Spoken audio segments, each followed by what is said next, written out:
Student एक next topic है हमारा। नेक्स्ट टॉपिक इससे रिलेटेड है। अब हमें जो पढ़ना है वो पढ़ना है एक, आप ये कह सकते हैं कि जो टॉपिक है उसका 12th से कोई लेना देना नहीं, 11th से कोई लेना देना नहीं। लेकिन अगर आप इंट्रेंस लेवल की बात करते हैं, आप मेंस की बात करते हैं, नीट की बात करते हैं, तो बहुत कुछ लेना देना है। सबसे पहले हम जो पढ़ेंगे इसमें पढ़ेंगे हम पिनाकोल फॉर्मेशन। क्योंकि हमें एक रिएक्शन पढ़नी है पिनाकोल मेन रीअरेंजमेंट। इस रिएक्शन के बारे में हमें पढ़ना है।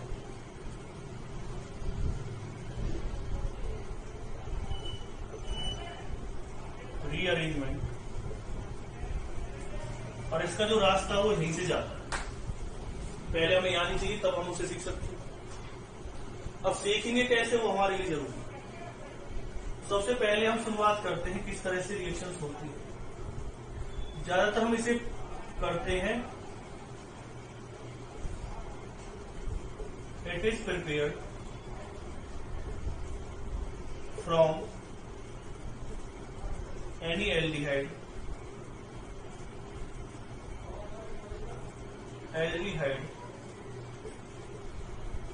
और कीटोन्स। जैसे आप एल्डिहाइड और किससे प्रिपेयर करेंगे? कीटोन से प्रिपेयर करेंगे।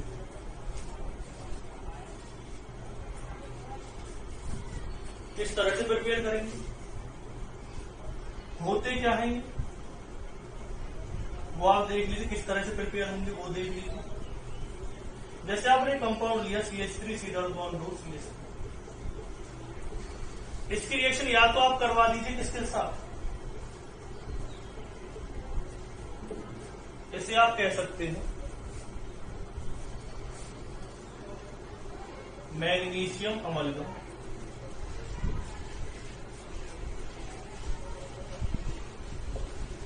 जब कोई कंपाउंड मरकरी के साथ मिक्स होकर के बनता है उसे हम अमलगम कहते हैं। या आप क्या यूज कर सकते हैं इसमें, और एल्युमिनियम अमलगम। इन दोनों से कोई भी यूज हो सकता है। और एक क्या डालना आपको इसमें, पहले स्टेप में ये गलेगा, दूसरे स्टेप में ये गलेगा। रिएक्शन होगी कैसे इसमें, प्रोडक्ट क्या बनेगा,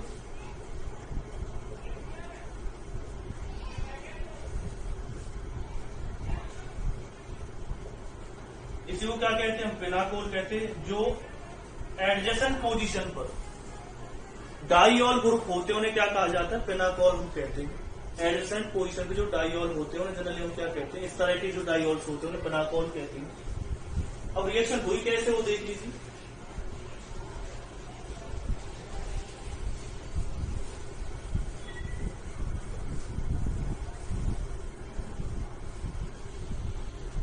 जब हम इस रिएक्शन की बात करते हैं तो पहले तो आता है मैग्नीशियम। मैग्नीशियम 2 इलेक्ट्रॉन रिलीज करता है, 2 इलेक्ट्रॉन। यहां पर मैं आईपी लिखूंगा। अब आप कहेंगे आईपी क्या है, तो आईपी का मतलब होता है आयोनाइजेशन पोटेंशियल।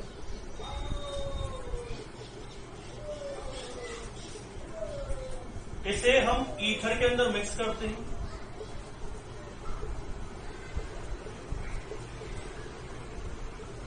वो क्या प्रोड्यूस करता है, टू प्रोड्यूस सॉल्वेशन एनर्जी। भाई किसी के अंदर अगर हम किसी को डिजोल्व करते हैं तो थोड़ी बहुत एनर्जी रिलीज करता है जब वो उसके अंदर स्टेबलाइज हो जाता है। तो वो भी इसके साथ भी, इधर के साथ, मतलब कि मैग्नीशियम के साथ भी ऐसे ही होगा। तो टू प्रोड्यूस सॉल्वेशन एनर्जी। और सॉल्वेशन एनर्जी को इसकी तरह यूज किया जाता है आयोनाइजेशन एनर्जी, आयोनाइजेशन पोटेंशियल की तरह यूज करते हैं इस रिएक्शन के अंदर। फिर एक चीज समझा देता हूं। आयोनाइजेशन पोटेंशियल या आयोनाइजेशन एनर्जी के मतलब क्या होता है, the energy which is required to remove the electron from the valence shell of an isolated atom. तो इसमें से इलेक्ट्रॉन निकालने के लिए तुम्हें क्या देनी पड़ेगी, आयोनाइजेशन एनर्जी देनी पड़ेगी। तो हम क्या करते हैं, जब मैग्नीशियम को मिक्स करते हैं किसी भी मैग्नीशियम आयन को, थोड़ी सी एनर्जी पहले से प्रोवाइड करवाएंगे। उससे क्या होगी, थोड़ी सी एनर्जी, मतलब मैग्नीशियम आयन बन जाएगा। मैग्नीशियम आयन को जो हम किसके अंदर मिक्स कर देते हैं, ईथर के अंदर, फिर हमें कोई एनर्जी देने की जरूरत नहीं पड़ती। क्यों नहीं जरूरत पड़ती, क्योंकि अपने आप ही सॉल्वेशन एनर्जी किसमें कन्वर्ट होती रहती है, आयोनाइजेशन एनर्जी में, और रिएक्शन अपने आप प्रोसीड होती रहेगी। यानी कि एक तरह का मतलब ये थोड़ा सा आपको इनिशिएट करना पड़ता है रिएक्शन को, उसके बाद रिएक्शन अपने आप होती रहेगी। अब इसके बाद रिएक्शन होगी कैसे? ये जो 2 इलेक्ट्रॉन आए हैं, आप क्या करेंगे? अभी आपने क्या लिया था? CH3, C double bond to CH3, क्या लिया आपने? इलेक्ट्रॉन। अब इलेक्ट्रॉन तो किसी तरह काम करेगा, न्यूक्लियोफाइल अट्रैक्ट करेगा ऐसी कार्बन के पास जिस पर इलेक्ट्रॉन डेंसिटी क्या है, जिस पर इलेक्ट्रॉन डेंसिटी क्या है, कम। तो यहां पर क्या चार्ज आएगा? नेगेटिव, यहां पर आएगा रेडिकल। ठीक है, अब 2 इलेक्ट्रॉन निकले हैं तो आप 2 मॉलिक्यूल यूज कर सकते हैं एसीटोन के। दूसरा मॉलिक्यूल यूज कर लो। जो आपने दूसरा मॉलिक्यूल यूज किया है उसका एसीटोन का, क्या बना देगा? CH3, CO नेगेटिव, यहां पे क्या आ जाएगा? Dot CH3। दोनों मिलकर के क्या बनाएंगे?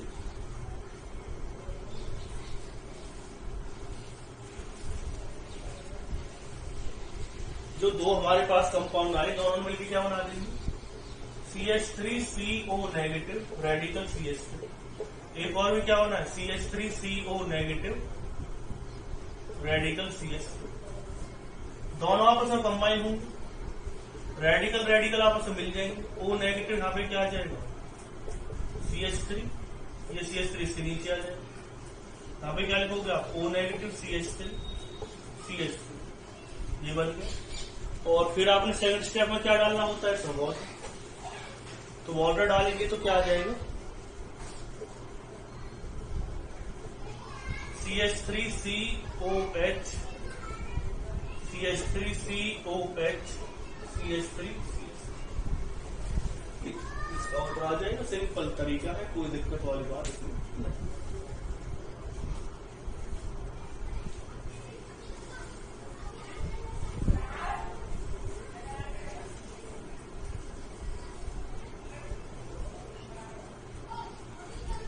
अब हम आगे रिएक्शन की बात करते हैं इसमें। जैसे कि कंपाउंड दे दिया जाए, 2 मोल आप इसके लिए क्या डाला इसमें? MgHg, और साथ में क्या डाल दिया? वाटर। तरीका क्या? दोनों रिंग को क्या करो? ट्रिक बता रहा हूं, दोनों को क्या करो? रिंग को लिखो, 2 मोल लिए। यहां पर क्या आएगा? OH, यहां भी क्या आ जाएगा? OH। जहां कीटोन है वहां पर कौन सा ग्रुप जनरेट होगा? OH ग्रुप जनरेट होगा। और जिस कार्बन पर OH ग्रुप अटैच होगा उसे दूसरे ग्रुप के साथ इस तरह से अटैच करो। जैसे आपको दे दिया जाए C2H5, C double bond to CH3,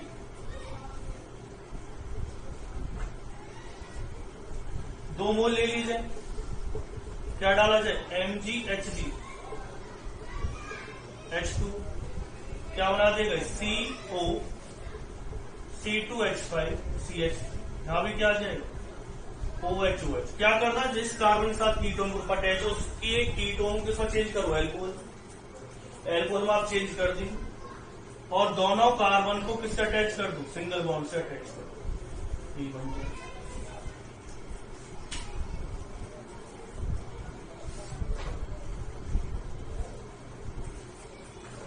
और देखिए, अब जैसे ये ले लिया आपने, इसमें क्या डाला है? एक एग्जाम्पल उसका भी ले लो, एल्युमिनियम वाले का, नहीं तो बुरा मान जाए। फिर क्या डाला आपने? सब वाटर डाल दिया, क्या बना देगा? यहां पर आएगा OH, और यहां भी क्या आ जाएगा? OH। ठीक है, या अगर आपने ऐसा कोई कंपाउंड लिया है,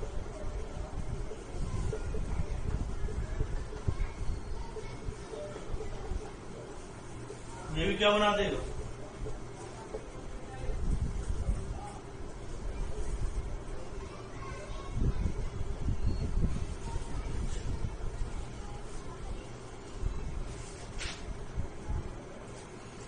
तो ये आपने किसकी प्रिपरेशन पढ़ ली, किस तरह से फिनाकोल बने।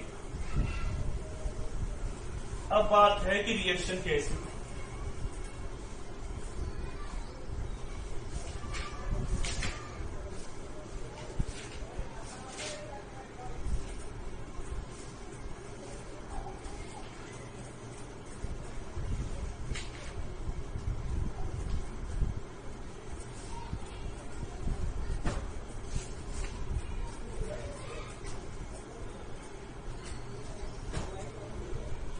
तो देखिए किस तरह से रिएक्शन होगी।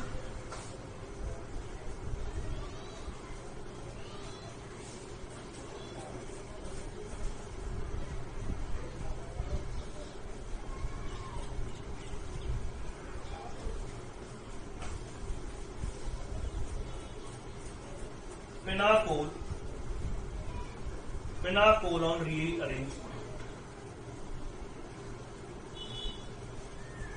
रिएक्शन किस तरह से होगी, रीअरेंजमेंट की बात होगी तो बहुत सी चीजें मैं आपको समझाऊंगा। रिएक्शन होती क्यों है, रिएक्शन के क्या क्या मेन पॉइंट्स है, सभी चीजें हम करेंगे इसमें। सबसे पहले हम कर लेते हैं कुछ एग्जांपल्स ले लेते हैं। एक्चुअल होता क्या, जैसे एक कंपाउंड दिया गया आपको इस तरह से,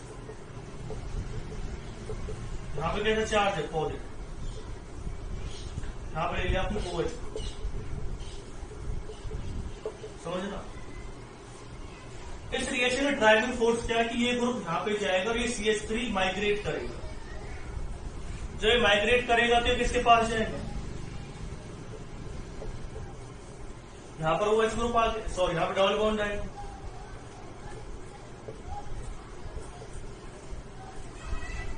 अब बात आती है कि इसे माइग्रेट करने का रीजन क्या है, मतलब क्यों ये माइग्रेट हुआ, क्या कोई वजह थी, क्यों इसे माइग्रेशन करना पड़ा, मतलब क्या ऐसी दिक्कत आई कि जिसे माइग्रेशन यहां से करना पड़ा। देखो ये रिएक्शन होती है एक्सोथर्मिक।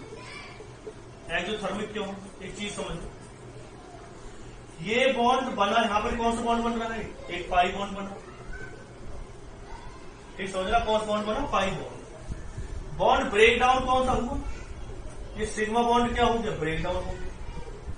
लेकिन एक और सिग्मा बॉन्ड बना है, जो बॉन्ड बने हैं वो मैंने इधर साइड लिख दिया और जो बॉन्ड ब्रेक डाउन हुआ मैंने वो इधर साइड रिप्रेजेंट करने का तरीका, मतलब कि रिप्रेजेंट किया।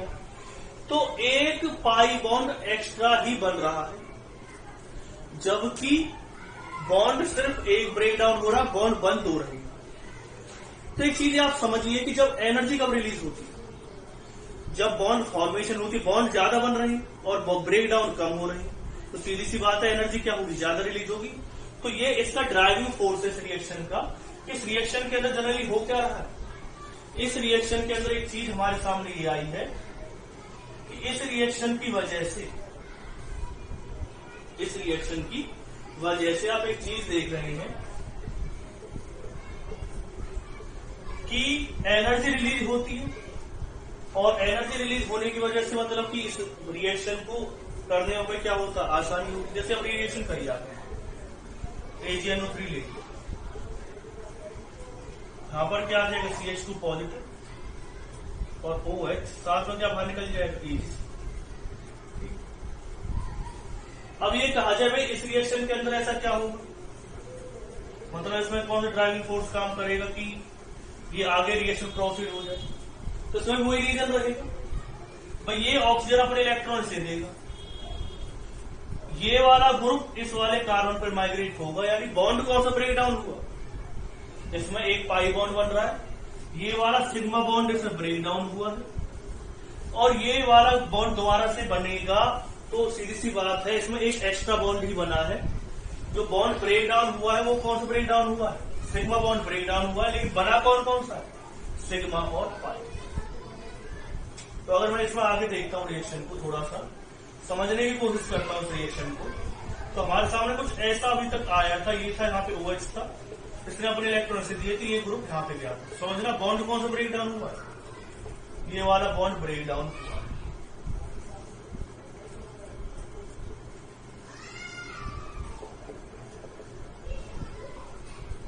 ठीक है, और ये वाला बॉन्ड बना है, एक सिग्मा बॉन्ड बना है इसमें, और एक ये पाई बॉन्ड बना है, ये वाला बॉन्ड। तो दो बॉन्ड बने हैं और बॉन्ड ब्रेक डाउन कितने होंगे, एक बॉन्ड ब्रेक डाउन हुआ है, तो ये इसका ड्राइविंग फोर्स है कि रिएक्शन इस वजह से हो रही है।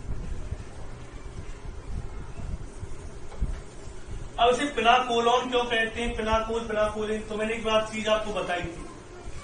तो एक चीज आप समझ लीजिए कि इसमें AgNO3 आ रहा हो किसी रिएक्शन के अंदर, तब भी फिनाकोल रिएक्शन हो सकती है। जब कोई गुड लिविंग ग्रुप हो, जैसे आयोडीन वगैरह कोई ग्रुप हो या Cl वगैरह कोई लिविंग ग्रुप हो, तो वो AgCl की फॉर्म में AgI की फॉर्म बाहर निकल जाएगी। अब इसे फिनाकोल रिएरेंजमेंट क्यों कहते हैं वो समझिए। मैं इस क्वेश्चन से आपको समझाने की कोशिश करता हूं, इसके मेन पॉइंट फिर मैं आपको बताऊंगा।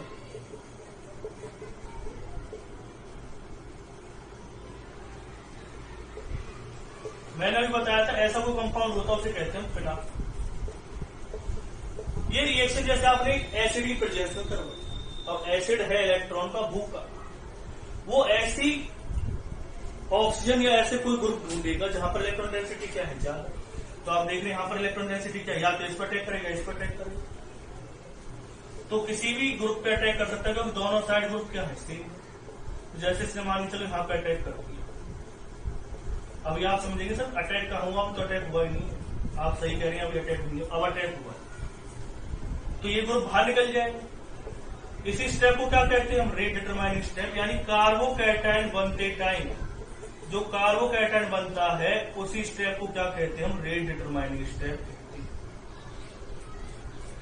अब ड्राइविंग फोर्स देखना है इसमें, ड्राइविंग फोर्स कैसे काम करेंगे देखिए। ये अपने इलेक्ट्रॉन से देगा कार्बन, ये वाला बॉन्ड जाएगा किसके पास, मतलब कि ये वाला CH3 चला जाएगा इस वाली कार्बन के पास।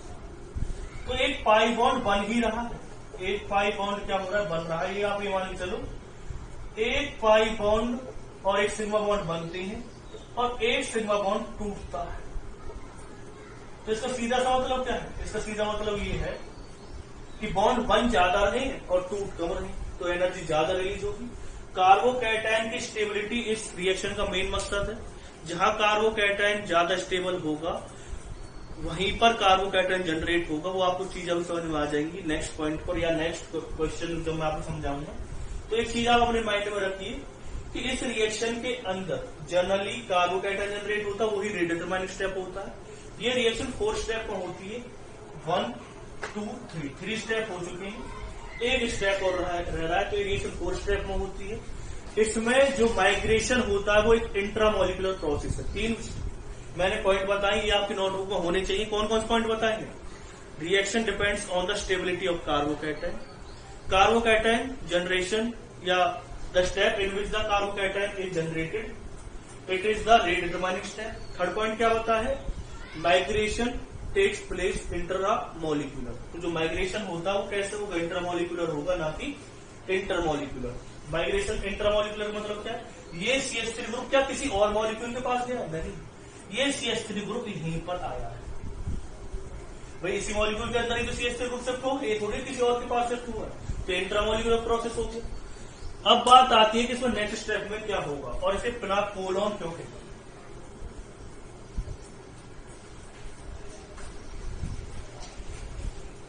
ये अपने इलेक्ट्रॉन देगा हाइट ऑक्सीजन को, क्योंकि ऑक्सीजन के पास पॉजिटिव चार्ज इतना ज्यादा स्टेबल। यहाँ पे क्या आ जाएगा, CO2।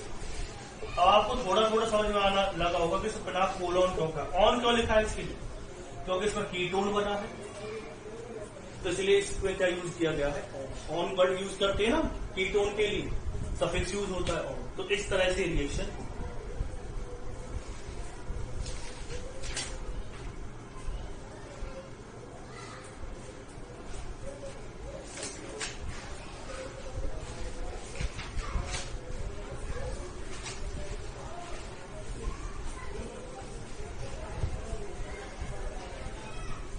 कुछ एग्जाम्पल्स लेते हैं, कुछ क्या बहुत सारे एग्जाम्पल्स लेंगे।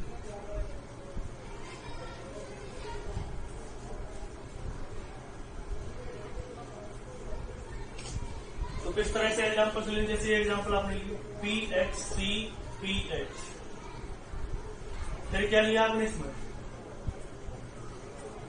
यहां पे भी OH ले लिया, यहां पे लिया CH3, यहां भी CH3 लिया, यहां पे क्या लिया OH। रिएक्शन किससे करवाई, एक्सपोर्ट, पहला स्टेप। अब बात आती है कार्बोकैटायन, देखो पहले दोनों साइड सेम ग्रुप, लेकिन अब दोनों साइड सेम ग्रुप नहीं। जब दोनों साइड सेम ग्रुप नहीं है तब दिक्कत हमारे सामने बनेगी। जब दिक्कत बनेगी तो वो समझो उससे सॉल्व करते हैं। अगर मैं यहां पर पहुंचा देता हूं, इसका बेस्ट तरीका क्या है दिक्कत से दूर रहने का, कि जहां जहां OH ग्रुप लग रहे हैं वहां पर पॉजिटिव चार्ज लगा के देख लो, OH को हटा के देख लो और पॉजिटिव चार्ज लगा करके देख लेना चाहिए। उससे क्या फायदा होगा, उससे एक चीज आपके माइंड में क्लियर हो जाएगी, कौन सा कार्बोकैटायन ज्यादा स्टेबल होगा, वही कार्बोकैटायन आपको जनरेट करना है। अब आप कहेंगे सर इसमें कैसे पता चला कि कार्बोकैटायन ज्यादा स्टेबल रहेगा? तो एक चीज आप समझिए, अगर पॉजिटिव चार्ज यहां पे आता तो CH3 इसे इंडक्टिव इफेक्ट या हाइपर कंजुगेशन की वजह से स्टेबलाइज कर देगा। लेकिन अगर पॉजिटिव चार्ज यहां पर आता है तो इसे बेंजीन रिंग स्टेबलाइज करेगा। और बेंजीन रिंग कौन सा शो करेगा, पॉजिटिव या रेजोनेंस। और रेजोनेंस हाइपर कंजुगेशन से ज्यादा क्या होता है, इफेक्टिव होता है। इसलिए ये वाला जो कार्बोकैटायन वो ज्यादा स्टेबल होगा, तो किससे स्टेबलाइज हो रहा है, रेजोनेंस से। अगर यहाँ कार्बोकैटायन आता, यहाँ पर कार्बोकैटायन आता तो हाइपर कंजुगेशन या इंडक्टिव से स्टेबलाइज होता, जो कि वीक इफेक्ट होते कंपेयर टू किसकी, मेसोमेरिक या रेजोनेंस। अब वो स्टेप है, माइग्रेशन होगा, ये डिटरमाइन स्टेप हो गया। माइग्रेशन होगा, CH3 ग्रुप कहां चला जाएंगे, इस वाले कार्बन क्या बना देगा, PH यहां पर क्या आ जाएगा, CH3, C double bond OH positive CH3, ये अपने इलेक्ट्रॉन से दे देगा, प्रोडक्ट आपके साथ।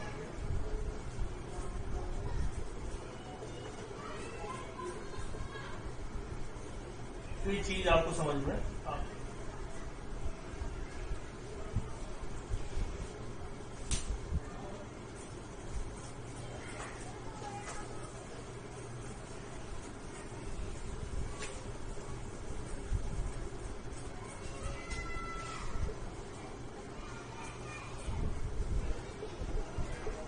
कुछ एग्जाम्पल AgNO3 वाले के लिए, नहीं तो बुरा मान जाए।